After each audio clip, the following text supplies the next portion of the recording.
حکومت نے پیٹرولیم مصنوعات میں اضافہ کیا، ان کی قیمتوں میں 5 روپے فی لیٹر پیٹرول اور ڈیزل۔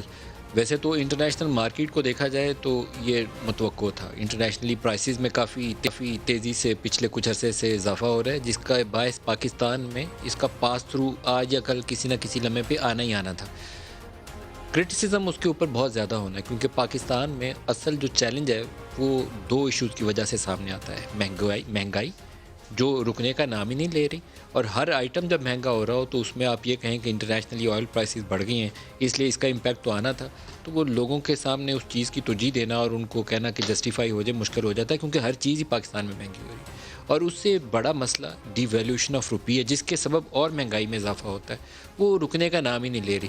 وہ پچھلے کچھ عرصے میں ہم دیکھیں تو تقریباً کم و بیش 152 روپے سے بڑھ کر 170 روپے پہ روپیہ چلا گیا۔ تو یہ جو 18 روپے ہے اس کا امپیکٹ ابھی آئے گا، مہینہ 2 مہینے اور چلیں گے تو اور امپیکٹ آئے گا۔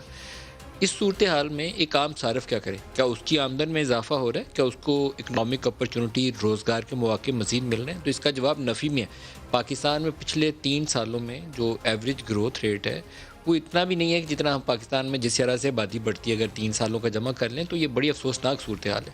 ایک طرف انکمز میں کمی آئی ہے، اکنامک اپرچونٹیز ڈکلائن پہ، نئی جاب اپرچونٹیز نہیں آ رہی، اور اسی عرصے میں مہنگائی میں بے پناہ اضافہ ہے، ڈیویلیویشن آف روپی ہو گئی ہے۔ تو پرچیزنگ پاور جو ایک عام آدمی کی، ایک عام صارف کی قوت خرید ہے، اس میں خاطر خواہ کمی آ گئی ہے۔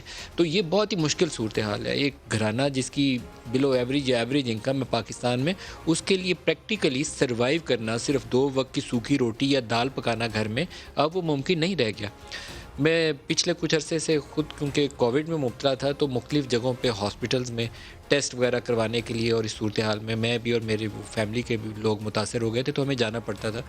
تو وہاں پہ مجھے سب سے زیادہ شکایت کووڈ سے زیادہ مہنگائی کی سننے میں دیکھنے میں ملتی تھی۔ وہاں گارڈ کھڑا ہے تو وہ کمپلین کرتا تھا کہ مہنگائی بہت ہے۔ وہاں ٹیسٹ کروانے والوں سے پوچھیں تو وہ آپ کے دائیں بائیں جو لوگ کھڑے ہیں، پیشنٹس کھڑے ہیں یا دوسرے لوگ کھڑے ہیں، وہ ایک ہی شکایت کرتے تھے، مہنگائی بڑھی ہے۔ 6500 روپے کا ایک ٹیسٹ ہے، کہاں سے کروائیں؟ اتنے روپے کی دال ہے، اتنے روپے کا گوشت ہے، وہ کہاں سے لیں؟ اتنے روپے کی یہ دوائی آتی ہے، کہاں سے لیں؟ کبھی خوف کا شکار ہونا نا، آپ نے تو ایسی جگہوں پہ جا کے کچھ ٹائم سرف کرنا چاہیے جہاں آپ کو ایک عام پاکستانی سے اس کی زندگی کیسے بیتتی ہے اس کی کہانی کچھ سننے کا موقع ملے، کہ اگر وہ 15-20 ہزار یا 25 ہزار مہینے کا کما لیتا ہے تو وہ اس میں سروائیو کیسے کرتا ہے۔ یہ ایک بہت ہی مشکل اور دردناک قسم کی سٹوری ہے۔ اور یہ جو اس طرح کی خبریں ہیں کہ پیٹرول اتنا مہنگا ہو گیا، آٹا اتنا مہنگا ہو گیا، چینی اتنی مہنگی ہو گئی، یہ ان لوگوں کے لیے تو باقاعدہ ایک ایٹم بم کی سمجھنے شکل ہوتی ہے کہ جس کے پہلے ہی بجٹ میں گنجائش نہیں ہے کہ آٹے کے 2 تھیلے یا 3 تھیلے خریدے۔ اس کو بتائیں کہ آٹا جو ہے 10 روپے اور زیادہ تجھے ملے گا، توڑا ایک جو ہے 20 کلو کا یا 10 کلو کا، تو اس کے لیے تو زندگی اور پہلے سے جیرن ہوگی، وہ تو پہلے ہی آٹے کی قیمت نہیں پوری کر پاتا۔ اور یہ پیٹرولیم پرائسز کا امپیکٹ آل اوور آتا ہے، ٹرانسپورٹیشن کاسٹ بڑھتی ہے اور دوسرے آئٹم پہ بھی آتا ہے۔ اسی طریقے سے ڈی ویلیوشن کا امپیکٹ آل آئٹم پہ آئے گا، کیونکہ ہم گندم بھی امپورٹ کر رہے ہیں، چینی امپورٹ کر رہے ہیں، دالیں پہلے امپورٹ کرتے ہیں، پیٹرولیم مصنوعات بھی امپورٹ کرتے ہیں۔ تو ایک ایسی سچویشن ہے، ویشیس سائیکل ہے، 3 سال سے یہ حکومت اس سے باہر نہیں نکل پائی۔ Perhaps they have no idea. مجھے تو یہی لگتا ہے کہ ان کے پاس کوئی آئیڈیاز نہیں ہیں کہ اکنامک ماڈل رائٹ پاکستان کے لیے کیا ہونا چاہیے۔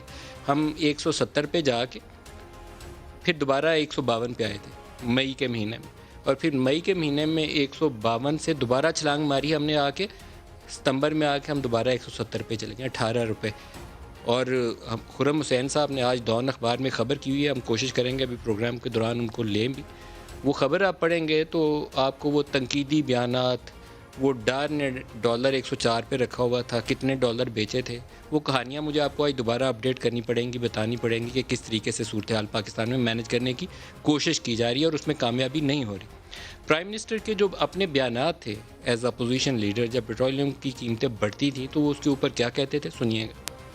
لوگوں کے اوپر سارا بوجھ ڈال رہے ہیں، پیٹرول اور ڈیزل کی قیمتیں بڑھا دی ہیں پھر سے۔ جب ایک کرمنل سنڈیکیٹ اوپر بیٹھا ہوا ہے تو ملک کا یہی حال ہونا تھا۔ ڈیزل اور پیٹرول مہنگا ہوتا ہے، سب کچھ مہنگا ہوتا ہے جب یہ آپ سے پیسہ چوری کیا جاتا ہے۔ اگر میں نے مہنگائی کر کے ہی پیسہ بنانا ہے تو یہ تو مجھے تو اکانومسٹ کی ضرورت نہیں ہے، یہ تو کوئی بھی کر سکتا ہے۔ یہ تو آپ کراچی کے اندر 4-5 گروپس ہیں جو جا کے جگہ لیتے ہیں، بتا لیتے ہیں لوگوں سے، یہ بتا ہو گیا۔ IMF کے کہنے پہ روپیہ گرایا گیا، 1 روپے گرنے سے 70 ارب روپے کے قرضے چڑھ گئے، روپے گرنے سے ساری چیزیں مہنگی ہو گئی۔ میں نواز شریف پروٹیسٹ کر رہا ہوں